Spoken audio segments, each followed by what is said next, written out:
ফেরাউন ফেরাউন তখন নিঃস্ব দেউলিয়া। সে ছিল একজন প্রতারক এবং বাটপার। সে মানুষের কাছ থেকে টাকা ধার নিত, কিন্তু সময় মতো পরিশোধ করত না। তখন তার পাওনাদাররা তার কাছ থেকে টাকার জন্য আসতো, সে তখন লুকিয়ে থাকত, তাদের সঙ্গে দেখা করত না। সে ছিল চরম প্রতারক এবং বাটপার। সে সবসময় পাওনাদারদের ভয়ে ঘরের মধ্যে লুকিয়ে থাকত। সে ঘরের মধ্যেই থাকত, কিন্তু ঘরের দরজা খোলা রাখত, যেন সবাই ভাবে সে ঘরের মধ্যে নাই। একদিন সে ভাবল, এভাবে আর কতদিন, এবার কিছু করতে হবে। এক গভীর রাতে সে বাড়ি থেকে মিশরের উদ্দেশ্যে রওনা হয়। প্রতিমধ্যে তার বন্ধু হামানের সঙ্গে দেখা, এবং দুইজনের অবস্থাই খুব খারাপ। দুইজনই বলল, চলো বন্ধু, আমরা একটি কাজের উদ্দেশ্যে কোথাও যাই।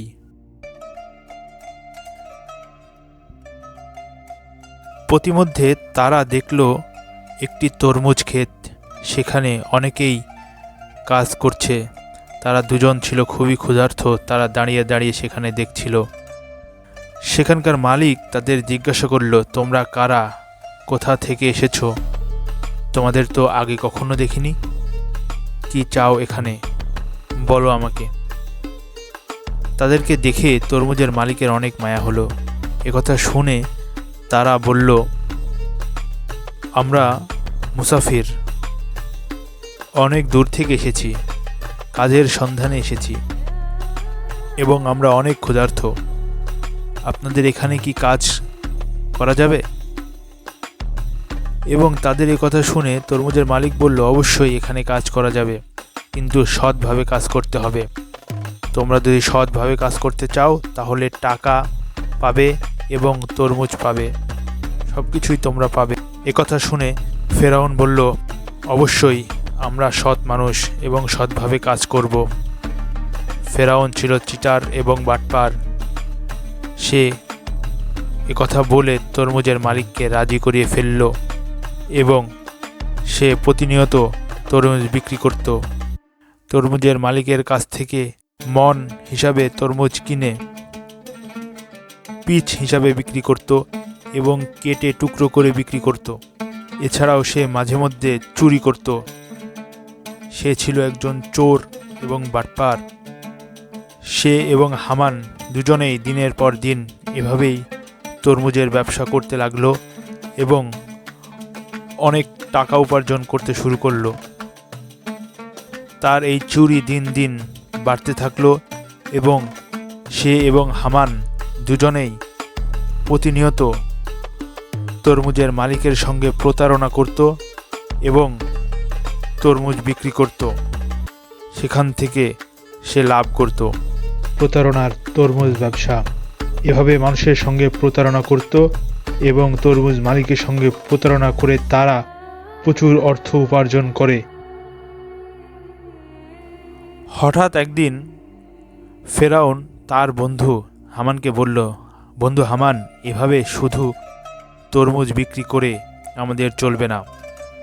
শুধু তরমুজ বিক্রি করলে আমরা কখনোই বড় হতে পারবো না।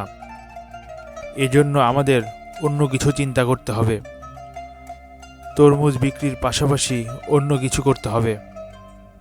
এই জন্য আমাদের এই পথ ছাড়তে হবে। ইতিমধ্যে সেখানকার রাজ দরবার থেকে একটি ঘোষণা আসলো, সেখানকার কবরস্থানের দারোয়ান নিয়োগ দেওয়া হবে। এই মর্মে সেনাবাহিনী কর্তৃক একটি বিজ্ঞাপন জারি করা হলো এবং এটি দেখে ফেরাউন বলল, এটাই সুযোগ, আমাদেরকে এই সুযোগ হাতছাড়া করা যাবে না, আমরা রাজ দরবারে যাব। তখন হামান বলল, ঠিক আছে বন্ধু, তুমি আর আমি দুজনেই যাব রাজ দরবারে। তখন ফেরাউন বলল, অবশ্যই এই সুযোগ আমরা হাতছাড়া করব না, এটাই আমাদের অনেক টাকা উপার্জনের একমাত্র সুযোগ। একথা বলে তারা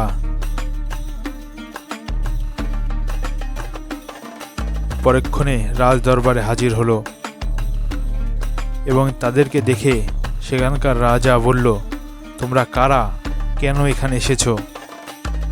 কি চাও তোমরা এখানে?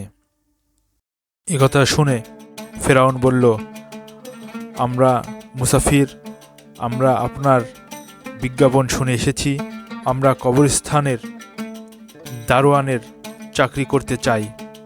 যদি আমাদেরকে এই চাকরি দেন তাহলে আমরা খুবই উপকৃত হব। তখন সেখানকার রাজা ভাবল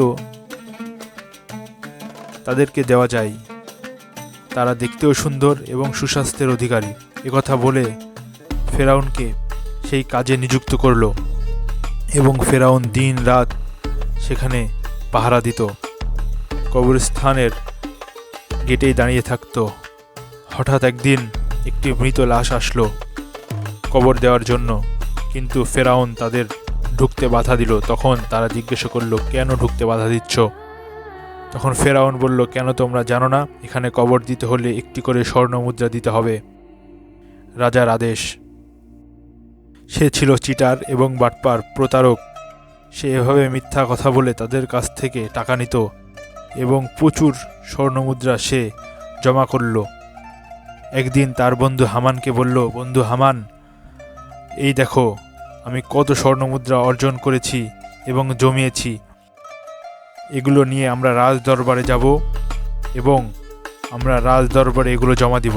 একথা শুনে বন্ধু হামান আশ্চর্য হয়ে বলল, কেন তোমার এত কষ্টার্জিত সম্পদ তুমি রাজ দরবারে দিবে? তখন ফেরাউন বলল, বন্ধু, আমার বুদ্ধির প্রশংসা তোমাকে করতে হবে এবং তুমি পরে এগুলো বুঝতে পারবে। একথা বলে তারা দুজন সেই স্বর্ণমুদ্রা নিয়ে রাজ দরবারে গেল এবং এটা দেখে রাজা বলল, এগুলো কেন নিয়ে এসেছো? তখন ফেরাউন বলল, আমি এগুলো আপনার রাজ দরবারে দান করতে চাই, এগুলো আমি জমিয়েছি, এগুলো দিয়ে গরিব দুস্থ মানুষকে আমি সেবা করতে চাই, যারা ঋণগ্রস্ত তাদের ঋণ পরিশোধ করতে চাই, এবং যারা রাজ দরবারের খাজনা পরিশোধ করতে পারছে না তাদের সকলের খাজনা আমি পরিশোধ করতে চাই। একথা শুনে সেখানকার মানুষজন তাদের প্রতি খুবই খুশি হলো। হঠাৎ একদিন সেখানকার বাদশা মৃত্যুবরণ করলেন এবং সেখানকার বাচ্চার মৃত্যুর পর সবাই চিন্তিত হয়ে গেল, কি হবে পরবর্তী বাদশা? এভাবে তো বাদশার জায়গা খালি রাখা যায় না।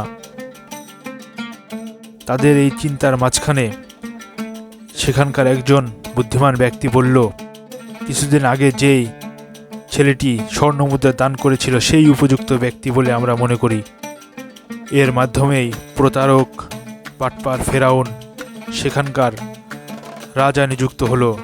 তার প্রতারণার ফাঁদে পড়ে সবাই তাকে রাজা ঘোষণা করল এবং এভাবেই সে মিশরের রাজা হলো এবং তার বাটপারে দিন দিন বাড়তে থাকলো। পরবর্তী ভিডিওতে তার রাজ্যের বাটপারি নিয়ে কথা বলবো। ধন্যবাদ। আসসালামু আলাইকুম।